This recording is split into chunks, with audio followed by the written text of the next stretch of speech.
لا حول ولا قوة إلا بالله۔ معزز سامعین کرام، قرآن پاک کی سب سے پہلی سورت سورہ فاتحہ کی تفسیر مکمل ہو چکی ہے، اور آج مجھے اس نشست میں اسی سورت کی تفسیر کا خلاصہ اور اس سے حاصل ہونے والے اسباق کو مختصراً عرض کرنا ہے، اس لیے کہ بات اگر مختصر ہوتی ہے تو اس کا سمجھنا بھی آسان ہوتا ہے، اس کا یاد کرنا بھی آسان ہوتا ہے، اور اس کا یاد رکھنا بھی آسان ہوتا ہے، اور پھر اس پر عمل کرنا بھی آسان ہوتا ہے۔ سب سے پہلے ایک مرتبہ ہم سورہ فاتحہ کا ترجمہ دیکھیں گے۔ اعوذ باللہ من الشیطان الرجیم، میں اللہ کی پناہ مانگتا ہوں شیطان مردود سے۔ بسم اللہ الرحمن الرحیم، شروع اللہ کے نام سے جو سب پر مہربان ہے، بڑا مہربان ہے۔ الحمدللہ رب العالمین، سب تعریفیں اللہ کے لیے ہے جو سارے جہانوں کا پالنے والا ہے۔ الرحمن الرحیم، سب پر مہربان ہے، بڑا مہربان ہے۔ مالک یوم الدین، روز جزا کا مالک ہے۔ ایاک نعبد و ایاک نستعین، ہم تیری ہی عبادت کرتے ہیں اور تجھ ہی سے مدد مانگتے ہیں۔ اہدنا الصراط المستقیم، ہمیں سیدھا راستہ دکھا دیجئے۔ صراط الذین انعمت علیہم، ان لوگوں کا راستہ جن پر آپ نے انعام کیا۔ غیر المغضوب علیہم ولا الضالین، نہ کہ ان لوگوں کا راستہ جن پر غضب نازل ہوا، اور نہ ان لوگوں کا راستہ جو بھٹکے ہوئے۔ یہ سورہ فاتحہ کا ترجمہ ہے۔ اب مجھے اس سے حاصل ہونے والے اسباق کو بیان کرنا ہے۔ سورہ فاتحہ سے جو سب سے پہلا انسانیت کو سبق دیا گیا ہے، وہ اس کی عظمت اور اس کی فضیلت کا سبق ہے۔ ویسے تو پورا قرآن کریم عظمت کے لائق ہے، لیکن اللہ تعالیٰ نے اس سورت کو قرآن پاک کی دیگر تمام سورتوں سے زیادہ فضیلت رکھی ہے۔ اور حدیث پاک میں اللہ کے پیغمبر حضرت نبی پاک علیہ السلام نے ارشاد فرمایا ہے کہ قسم ہے اس ذات کی جس کے قبضے میں میری جان ہے، کہ اس جیسی کوئی سورت نہ تو توریت میں نازل کی گئی، نہ زبور میں نازل کی گئی، نہ انجیل میں نازل کی گئی، اور نہ خود قرآن پاک میں اس کے مثل کوئی دوسری سورت ہے۔ ایک دوسری حدیث میں ہے، صحیح بخاری کی یہ روایت ہے، اللہ کے پیغمبر حضرت نبی پاک علیہ السلام نے ارشاد فرمایا کہ قرآن پاک کی سورتوں میں سب سے عظیم ترین سورت سورہ فاتحہ ہے۔ معلوم یہ ہوا کہ ایک مومن کے دل کے اندر سورہ فاتحہ کی بڑی عظمت اور اس کی قدر ہونی چاہیے۔ سورہ فاتحہ سے ملنے والا جو دوسرا سبق ہے وہ یہ ہے کہ بندے کو چاہیے کہ ہر وقت اللہ تعالی کی نعمتوں کا استحضار رکھے، کہ وہ اللہ تعالی کے جو اس پر احسانات ہیں، نوازشات ہیں، جو اس کی نعمتیں ہیں، ان کو یاد رکھے، اور پھر یاد رکھنے کے نتیجے میں وہ اپنے اس شفیق پروردگار کی تعریف بیان کرے۔ اللہ تعالیٰ فرماتے ہیں کہ اللہ کی پاکی اور بڑائی کو بیان کرتی ہیں وہ سب چیزیں جو زمین میں ہیں اور وہ سب چیزیں جو آسمان میں ہیں، اور اسی کے لیے بادشاہت ہے اور اسی کے لیے سب تعریفیں ہیں۔ معلوم یہ ہوا کہ اللہ کے بندوں کو اللہ کی نوازشات پر اس کی تعریف بیان کرنی چاہیے اور خوب کثرت کے ساتھ بیان کرنی چاہیے۔ اللہ تعالیٰ کی جب بھی کوئی نعمت ہمیں میسر آئے تو ہم اللہ کی تعریف بیان کریں اور مختصراً یہ کہہ لیں الحمدللہ۔ سورہ فاتحہ سے جو تیسرا سبق ملنے والا ہے وہ یہ ہے کہ اس دنیا کے بنانے والے کو اور ساری انسانیت کے پیدا کرنے والے کو یہ تصور کرے اور یہ عقیدہ رکھے کہ میرا شفیق پروردگار بہت بڑا رحم کرنے والا ہے، وہ بہت بڑا مہربان ہے۔ اگر بندہ خوشحالی میں ہے تب بھی وہ یہ سمجھے کہ اللہ میرے اوپر مہربان ہے، اگر وہ تنگ دستی میں ہے تو تب بھی یہ سمجھے کہ اللہ میرے اوپر مہربان ہے۔ اس لیے کہ جب خوشحالی آتی ہے تو خوشحالی میں بھی اللہ اپنے بندے کی آزمائش فرماتے ہیں، اور جب بدحالی آتی ہے تو بدحالی میں بھی اللہ تعالیٰ اپنے بندے کی آزمائش فرماتے ہیں۔ دونوں صورتوں میں آزمائش ہے، اور دونوں صورتوں میں اللہ اپنے بندے پر مہربان ہے کہ جب اس نے اپنے بندے کو خوشحالی دی تو خوشحالی کے نتیجے میں وہ اس کی تعریف کرے گا، اور تعریف کرنا اللہ تعالیٰ کی یہ عبادت ہے، ثواب کی چیز ہے، تو اس کو ثواب ملے گا، تو اللہ اس پر مہربان ہے۔ اور اگر تنگدستی آئی، بدحالی آئی، تو بدحالی میں وہ صبر کرے گا اور یہ سمجھے گا کہ خوشحالی جس طرح اللہ کی طرف سے ہے، بدحالی اور تنگدستی بھی تو اللہ کی طرف سے ہے، میں صبر کروں، کیوں اے ویلا مچاؤں؟ اور جب وہ صبر کرے گا تو صبر بھی تو اللہ کی ایک عبادت ہے۔ تو اس لیے دونوں صورتوں میں اللہ اپنے بندے پر مہربان ہے۔ تو اللہ کو ہر صورت میں محبت کرنے والا سمجھے، پیار کرنے والا سمجھے، اور یہ سمجھے کہ اللہ تعالیٰ مجھ سے سب سے زیادہ محبت کرتے ہیں، اور یقیناً اللہ تعالیٰ اپنے بندوں سے سب سے زیادہ محبت کرنے والے ہیں۔ ایک موقع پر حضرت نبی کریم صلی اللہ علیہ وسلم کی خدمت میں مال غنیمت کے کچھ غلام پیش کیے گئے۔ ان میں ایک عورت بھی تھی جس کے پستان جو ہیں دودھ سے بھرے ہوئے تھے، اور انہیں قیدیوں میں ایک بچہ بھی تھا۔ جب اس عورت کی نگاہ اس بچے کے اوپر پڑی تو اس نے جھٹ سے اس کو دودھ پلانا شروع کر دیا۔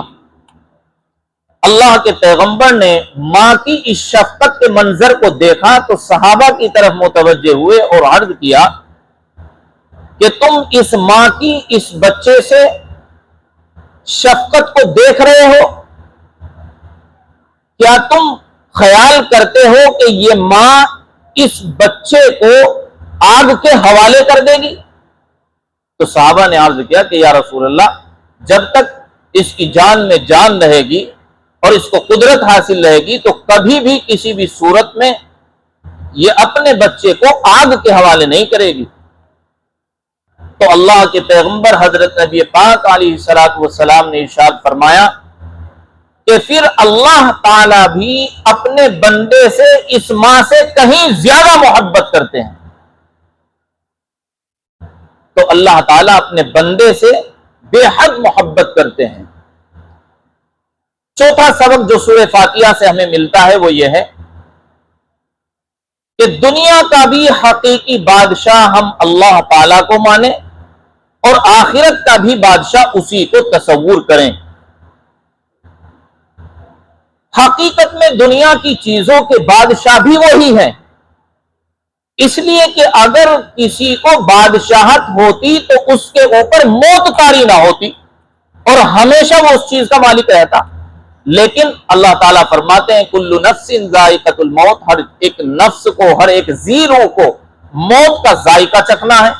جب موت کا ذائقہ چکھنا ہے اور اس کو فنا ہو جانا ہے، ختم ہو جانا ہے، تو اس کی ملکیت بھی تو ختم ہو جائے گی. یہی وجہ ہے کہ انسان مرتا ہے، مرنے کے بعد جو اس کا مال جائیداد ہوتی ہے وہ ورثہ میں تقسیم ہو جاتی ہے. معلوم یہ ہوا کہ دنیا کی چیزوں کا بھی حقیقی طور پر جو بادشاہ ہے وہ اللہ ہی ہے اور آخرت کا بادشاہ بھی اللہ ہے.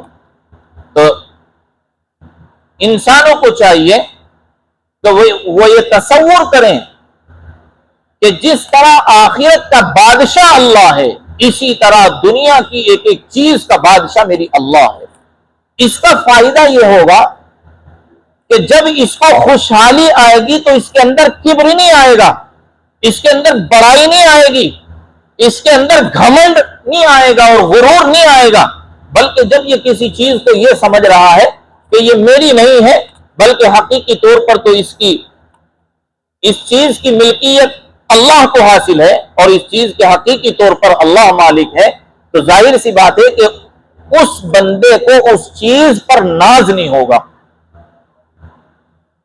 بھئی اگر میں یہ تصور کروں کہ یہ ٹوپی جو میں نے پہنی ہے یہ ٹوپی میری نہیں ہے بلکہ کسی اور کی ہے، تو ظاہر سی بات ہے کہ مجھ کو گھمنڈ ہی نہیں ہوگا اس ٹوپی پر. گھمنڈ تو اس چیز پر ہوتا ہے جس کو انسان یہ سمجھ رہا ہے کہ یہ حقیقی طور پر ہمیشہ ہر حال میں میرے ساتھ رہنے والی ہے. ورنہ تو یہ آدمی کا دھوکہ ہے اگر وہ اپنے مال پر اتراتا ہے، اپنی کسی اور دوسری چیز پر اتراتا ہے تو اس کا دھوکہ ہے. تو چوتھی چیز جو ہمیں سورہ فاتحہ سے ملتی ہے وہ یہ ہے کہ ہم جس طرح آخرت کا مالک اور بادشاہ اللہ کو مانتے ہیں، اسی طرح دنیا کا بھی اور دنیا کی ہر ایک چیز کا بھی مالک اللہ ہی کو تصور کریں. پانچواں سبق جو سورہ فاتحہ سے ملتا ہے وہ یہ ہے کہ ہم کبھی بھی اللہ کے ساتھ کفر نہ کریں، کبھی بھی ہم اللہ کے ساتھ شرک نہ کریں. یہ اتنی خطرناک اور اتنی بڑی پلیدی ہے اور گندگی ہے کہ اللہ سبحانہ و تعالی اس کی بابت ارشاد فرماتے ہیں ان الشرک لظلم عظیم، کہ شرک جو ہے یہ بہت بڑا ظلم ہے، بہت بڑا ظلم ہے. کتنا بڑا ہے کہ اللہ فرماتے ہیں کہ کل قیامت کے دن جو اس حال میں آئے گا کہ اس کی موت کفر پر ہوئی، اس کی موت شرک پر ہوئی، تو پھر ہم اپنے جس بندے کو چاہیں گے معاف فرما دیں گے، لیکن اس شرک کرنے والے، اس کفر کرنے والے کو معاف نہیں فرمائیں گے. اتنی بڑی پلیدی ہے یہ شرک اور کفر. کفر اور شرک اختیار کرنا یہ دغا کرنا ہے، یہ دھوکہ دینا ہے، اور یہ دھوکہ اللہ کو نہیں بلکہ خود اپنے آپ کو دینا ہے.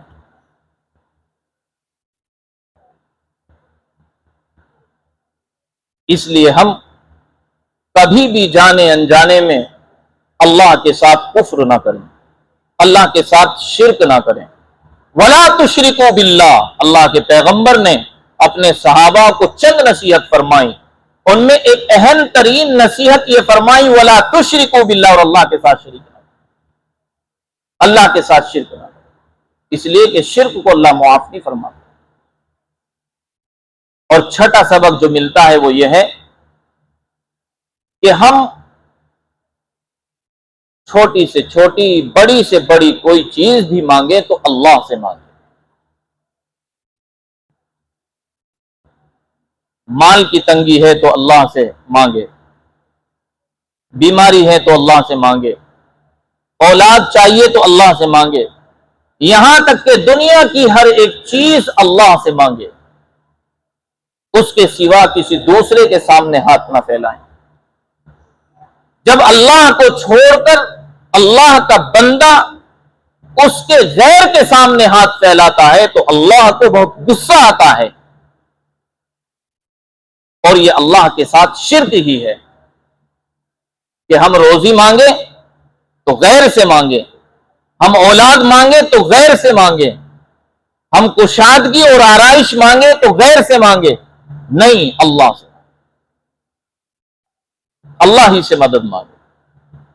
اور چھٹا سبق جو ملتا ہے وہ یہ ہے کہ ہم اللہ تعالی سے دین حق کی دعا کیا کریں کہ اللہ ہمیں دین حق پر جینا نصیب فرما اور اسی پر ہمارا خاتمہ فرما. یہ سب سے اہم ترین دعا ہے، اس لیے کہ انسان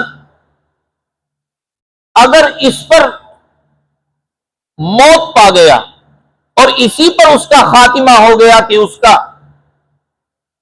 ایمان و یقین اللہ پر تھا، دین حق پر وہ قائم تھا، تو پھر اب وہ آخرت میں کامیاب ہو گیا، اور آخرت کی کامیابی سے بڑھ کر کوئی دوسری کامیابی نہیں.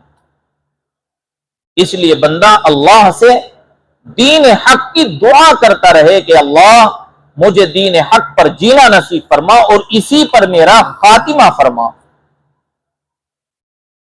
اور اسی کے ساتھ ساتھ یہ دعا بھی کیا کرے کہ اے اللہ مجھے میری بددینی سے حفاظت فرما، مجھے گناہوں سے بچنے کی طاقت عطا فرما. مجھ میں ہمت نہیں ہے کہ میں گناہ سے بچ سکوں، دنیا کی رنگینیاں مجھے اپنی طرف کھینچتی ہے، اے اللہ تیری ہی طاقت ہے جو مجھے روک سکتی. جب اللہ سے یہ دعا کرے گا دین حق پر استقامت کی اور بددینی سے دور رہنے کی، تو پھر اللہ تعالیٰ اس کو نوازیں گے. اس لیے کہ قرآن پاک کی اسی صورت میں اللہ نے حدیث پاک میں آتا ہے کہ وعدہ فرمایا ہے کہ جب بندہ مجھ سے مانگے گا تو میں اس کو ضرور دوں گا. اس لیے ہم صراط مستقیم کی دعا کیا کریں، یعنی دین حق پر استقامت کی دعا کیا کریں. اور ایک سبق یہ ملتا ہے کہ ہم اپنی زندگی کو ان لوگوں کے نقش قدم پر گزارنے کی کوشش کیا کریں جن پر اللہ کا انعام ہوا ہے. اور میں نے بتایا تھا کہ انعام یافتہ لوگ کون ہیں؟ انبیاء کرام کے نقش قدم پر اپنی زندگی کو گزارے، اس لیے کہ وہ انعام یافتہ ہیں. ہمارے پیغمبر ہمارے لیے آئیڈیل ہیں، نمونہ ہیں. ہم اپنے پیغمبر کی ایک ایک سنت کو اپنائیں، صدیقین کے نقش قدم پر اپنے آپ کو چلانے کی کوشش کریں. جو انبیاء کرام کی امت میں سب سے زیادہ رتبے کے لوگ ہیں ان کے نقش قدم پر اپنے آپ کو چلانے کی کوشش کریں. صحابہ کرام کے نقش قدم پر اپنی زندگی کو لانے کی کوشش کریں. شہداء یہ انعام یافتہ لوگ ہیں کہ ان کے سامنے دین ہی سب کچھ ہے، دین کی محبت کے سوا اور کسی دوسری چیز کی اس قدر محبت نہیں جتنی دین کی محبت ہے. کہ یہ ایسے لوگ ہیں کہ جب دین کی خاطر جان کا نذرانہ پیش کرنے کا تقاضا ہوا تو جان کا نذرانہ پیش کر دیا. ان لوگوں کے نقش قدم پر اپنے آپ کو چلانے کی کوشش کرنی چاہیے. صالحین، نیکوکار بندے، نیکی کے ساتھ اپنی زندگی کو گزارنے والے، سنت و شریعت میں ملبوس، سنت و شریعت کے مطابق اپنی زندگی گزارنے والے، یہ وہ لوگ ہیں جن کے نقش قدم پر ہمیں چلنا چاہیے. اور ایک سبق یہ ملتا ہے کہ ہم اپنی دعا کو اس طریقے سے مانگا کریں جس طریقے سے سورہ فاتحہ میں ہمیں ہمارے شفیق پروردگار نے سکھایا ہے۔ سورہ فاتحہ گویا کہ اللہ نے ہمیں اپنے سے مانگنے کا سلیقہ عطا فرمایا ہے کہ جب مجھ سے مانگا کرو تو اس طرح مانگا کرو۔ میں نے مختصراً عرض کیا تھا کہ دعا مانگنے کا طریقہ یہ ہے کہ اپنے ہاتھوں کو سینے کے مقابل کریں اور ذرا سا بیچ میں جگہ دے، فاصلہ دے، کشادہ کریں اور سب سے پہلے اللہ کی مدح بیان کریں، اس کی تعریف بیان کرے، اس کی پاکی اور اس کی عظمت اور بزرگی کو بیان کرے، اور اس کے بعد اپنی خاک ساری اور اپنی ذلت، اپنی لاچارگی اور اپنی محتاجگی کو بیان کرے، اور اس کے بعد بندے کی جو جائز حاجت ہے اس جائز حاجت کو اپنے شفیق پروردگار کے سامنے رکھے، اور جب دعا کر لے تو پھر آمین کہیں اور اپنے ہاتھوں کو چہروں کے اوپر پھیرنا یہ مستحب ہے۔ یہ وہ اسباق تھے جو میں نے سورہ فاتحہ کی تفسیر سے حاصل کیے ہیں اور اخذ کیے ہیں، اور میں نے آپ حضرات کے سامنے ان کو بیان کیا ہے۔ اب آخر میں دو باتیں عرض